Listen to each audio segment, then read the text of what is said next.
Shalom, shalom, queridos. Márcia Schoff Maluf aqui, Ministério Casa da Glória. Ontem eu estive aqui no clube e nós conversamos um pouquinho sobre os meus assuntos favoritos, estava com alguns amigos e foi muito gostoso. Eu sou uma pessoa introvertida, quem me conhece não sabe disso. Eu recarrego as minhas baterias sozinha, eu gosto de estar sozinha, eu amo a solitude. Mas o Espírito Santo ama vidas, ama pessoas, então ele me dá muita graça para que eu possa estar com pessoas e amar estar com pessoas. Enquanto eu estou com elas, estou feliz. Mas chega uma hora que a minha bateria acaba e eu preciso achar um cantinho sozinha para carregar. Não sei se você é assim. Recentemente descobri que isso é ser introvertido. O introvertido se alimenta de estar sozinho e gasta toda a energia quando ele está com pessoas. E o extrovertido ao contrário, ele se alimenta, ele recarrega as baterias estando com gente. Ele não aguenta ficar muito tempo sozinho, ele fica desesperado, deprimido sozinho, né? Mas enfim, ontem nós estávamos aqui no clube, eu estava com uma família de amigos muito queridos, nós estamos nos aproximando agora, é uma família com crianças, e eu pensei, quanto tempo vou durar? Deus, dá-me bastante graça. Porque preciso me conhecer, né? Não é porque eu não gosto de criança e não gosto de estar com ele. Eu gosto, mas é uma coisa que você que é introvertido me entendeu. Gasta as baterias rápido. Mas os assuntos que nós conversamos foram todos no Senhor. Tudo era adoração profética, escatologia, os tempos em que nós vivemos.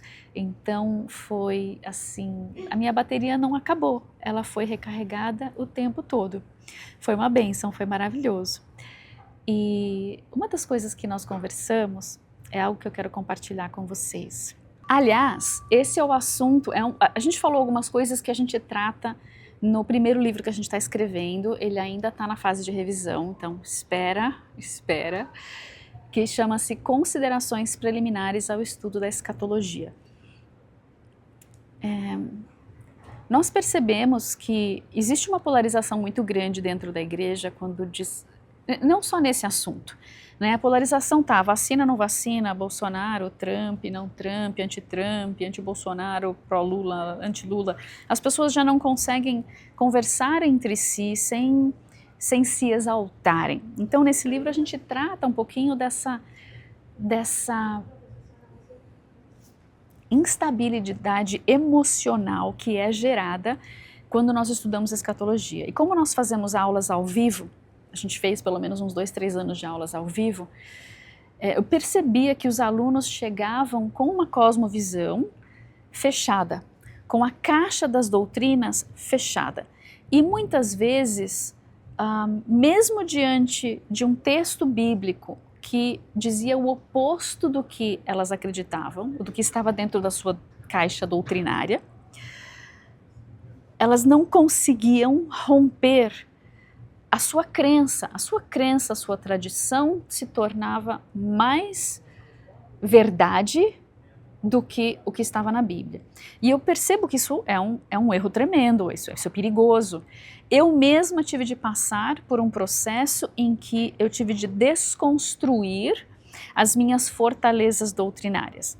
Então, vamos supor, eu até conto essa experiência no livro, e isso já aconteceu com mais de uma pessoa, então talvez o casal até se identifique, mas isso já aconteceu com várias pessoas.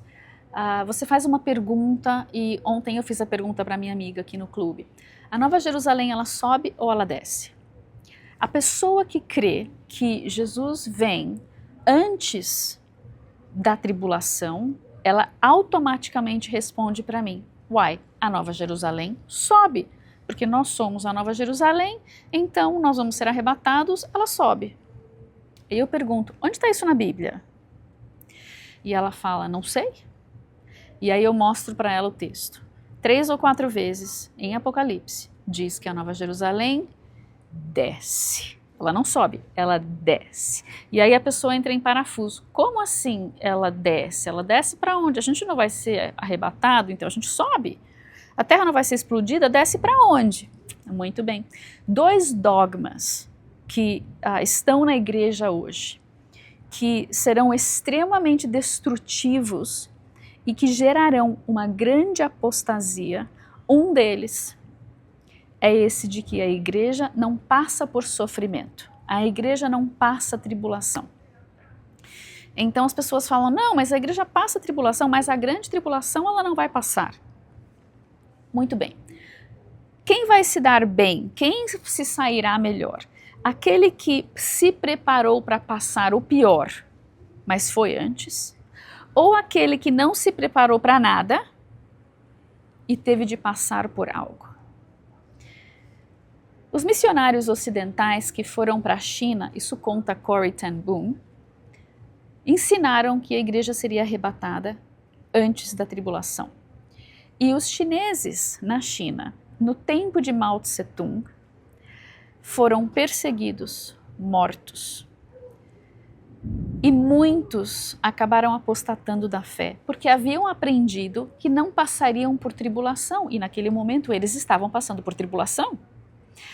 Os crentes do Oriente Médio passam por tribulação, os crentes na África passam por tribulação. O único povo de Deus na face da terra hoje que de fato crê que a igreja não passa por tribulação é o povo ocidental, Américas, um pouquinho de Europa. Porque não tem essa realidade, a sua cosmovisão, ela vem de uma teologia antiga pré-1948 e de uma teologia escapista, platônica, superficial, que diz que as pessoas vêm para Cristo para melhorarem de vida. Sim, tá uma chuva lá fora e caiu tudo, toda a energia do clube aqui. Então é uma teologia escapista. Ninguém sofre nada, todos vamos embora. Essa teologia que diz que nós chegamos para Cristo para ter uma vida melhor, para sermos libertos, curados, para prosperarmos, essa teologia ela é secundária à teologia bíblica que diz que nós somos participantes dos sofrimentos de Cristo. De novo, somos participantes dos sofrimentos de Cristo. Se você ler os evangelhos de fato, Jesus está falando sobre céu e inferno o tempo todo. Ele está falando sobre o juízo e o lago de fogo. E ele está falando com seus discípulos, ele está falando com um povo que está crendo nele.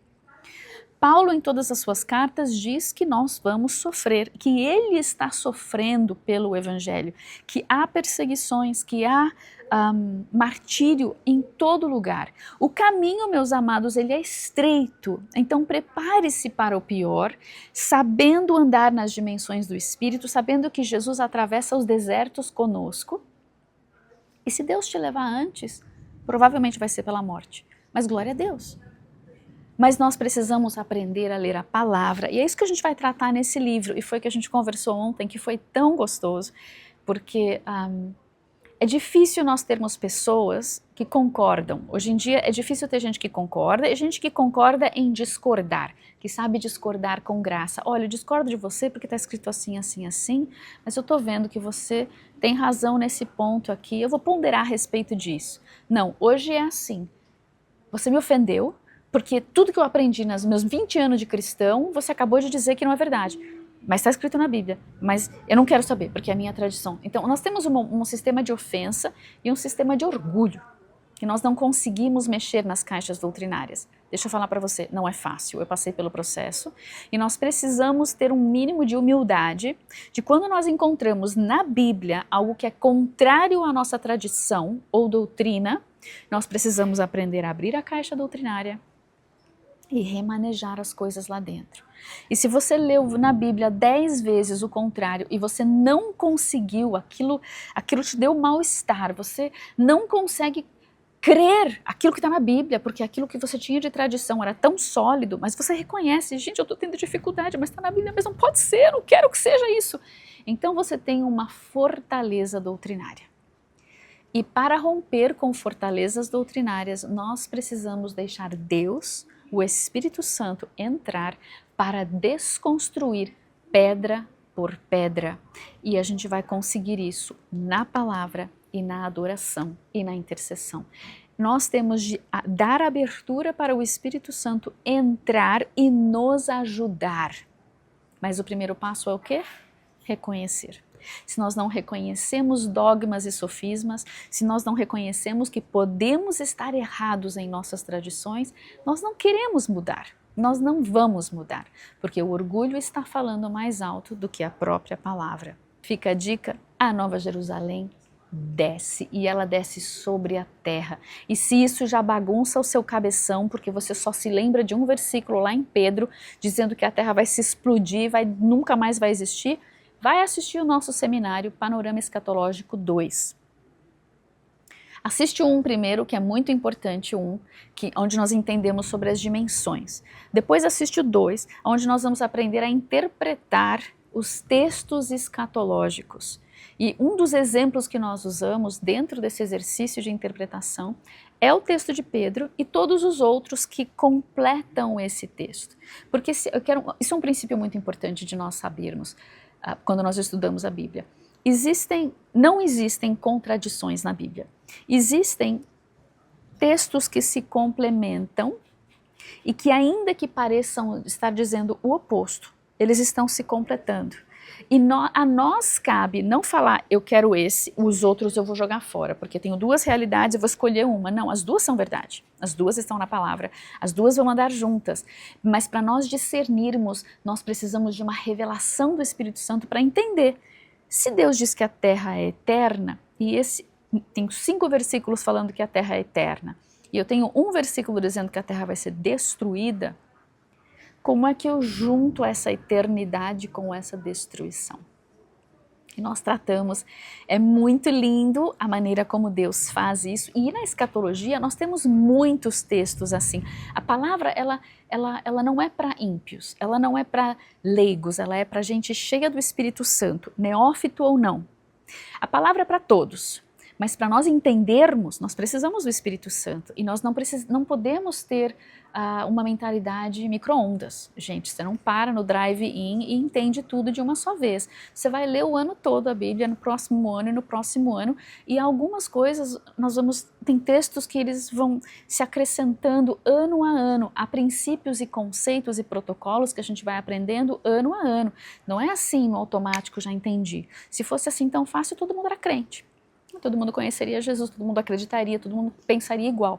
Mas não, existe um esforço da busca. Essa busca é uma jornada maravilhosa de um relacionamento com Jesus.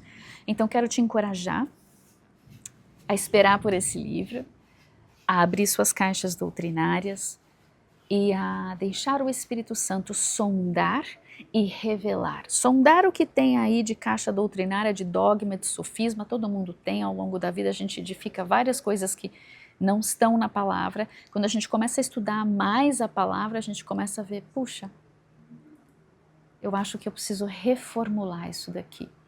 Totalmente normal, isso não é anormal, isso é normal. Nós somos seres humanos, nós estamos em processo de maturidade, nós estamos numa jornada com o Senhor e o caminho é muito estreito. Então, às vezes a gente dá uma desviada para cá, uma desviada para lá. Pensa Davi. Um homem com coração segundo o coração de Deus, que matou, assassinou, adulterou, fez um monte de coisa errada, fez coisa que o Espírito Santo não mandou fazer e se lascou. O povo todo se lascou junto com ele. Amados, nós somos falhos, somos seres humanos. Esse entendimento precisava gerar humildade em nós, para que nós buscássemos mais. E se nós fôssemos humildes, nós poderíamos chegar para a nossa congregação e dizer, olha irmãos, eu pensei isso a vida toda, mas o Espírito Santo me pegou dia desses, ele sentou comigo e ele me abriu. Isso foi uma nova revelação para mim, eu quero pedir perdão porque eu não sabia. Agora eu sei, eu não posso insistir no erro. E esse é um dos problemas, a gente até fala disso no livro, é um dos problemas que nós temos hoje com os nossos líderes, porque nós somos soberbos, nós somos orgulhosos e nós não queremos dizer que estamos errados, mas nós erramos. Então, parte do nosso processo com o Espírito Santo é um fruto do Espírito, uma obra do Espírito, um dom do Espírito. É nós nos humilharmos diante das pessoas, dos homens, confessarmos os nossos pecados, reconhecermos que erramos. Isso nos mantém humildes. O que nós precisamos, porque nós somos meros homens, não somos Deus. Estamos em processo. Então deixa Deus fazer algo novo, deixa Ele reestruturar a sua tradição. tudo na palavra, você não precisa fazer nada que outra pessoa disse. Mas se está na palavra, não há o que discutir. Aí, se nós insistirmos no erro, insistirmos no sofisma ou no dogma, aí nós vamos prestar contas para alguém muito maior. Amo vocês, obrigada por me ouvirem. Se você gostou, deixa o like, se você não gostou, deixa o seu dislike. Se você acha legal compartilhar com alguém, compartilha com uma pessoa. Se quiser deixar um comentário, fica à vontade. Nos vemos no próximo vídeo então. Amo vocês. Shalom, shalom.